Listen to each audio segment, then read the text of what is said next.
isimo ekhumbula indaba ye-freedom charter ukuthi collection bonke abantu fanele bahlale kahle. Namhlanje kuminister beze handover sinezindlu eziphelile eziwu-90 nje manje kulezi zakhiwo ezama high rise.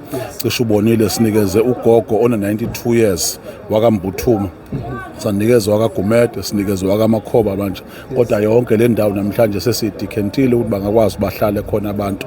So uhlelo lokuthi ke uma sesiqediwe izindlu fanele sikwazi sibalekele abantu sibanikeze futhi baqhubeke bazakhe. Mhlawumbe umuntu uzobuza ukuthi labantu abathola izindlu la ama-victims wama-flood, abantu abadilikela izindlu, abantu nje kade behlala kule mjondolo yako Kennedy Road. Uzobona mosuka lapha ngase Springfield kunale mjondolo nala, sifisa ukuthi bonke labantu bagcine bakheliwe. Enye project yakhona ke lo ezokwakhiwa ukwenza lo msebenzi. Cha, nanokuthi siphiqele ukuthi eThekwini uma sesiqedile ke abayivale indawo ngoba phela sithande njalo uma sekunomlilo sekuthiwa bashelwe abantu, ngoba sifuna ukuthi ke kwazi ukuthi lithuthuke iTheku libe lihle futhi likwazi ukuthi lingabe nenkinga yezikhukhula ukuthi abantu balokhu bebe nenkinga.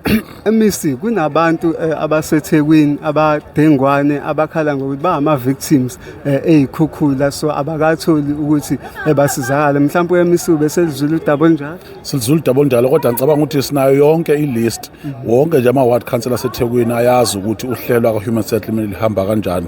Siyenza sure ukuthi ne-beneficiary list nje ubona i-Canopia nje seyiphelile ifezethile sabafaka abantu. NaseMontclair laba bedilikelwe ngenxa yezikhukhula sibafaka eMontclair ezi-stage sokulindela ukuze mase sibakhele izindlu bagcine bekahle. Fanele wazi mengakafiki kuwena iyofika, sinawo lonke uhlelo futhi siyazwana nawo bonke abantu. Uthola ebusika bebesenkingeni kodwa uhlelo luyogcina lihambela abafika labathinta bonke abantu.